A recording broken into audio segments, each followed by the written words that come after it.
কি অবস্থা, জেন্ডালে কেউ যায় না রে ভাই। মানে যেরকম অবস্থা দেখতে পাচ্ছ এরকমই অবস্থা হবে রে ভাই। কি কারকিট রে ভাই, বস্তানা লাগিয়েছে রে ভাই।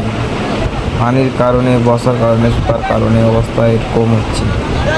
টিকিট ছাড়া ট্রেনে কেউ উঠেও না, বুঝলা।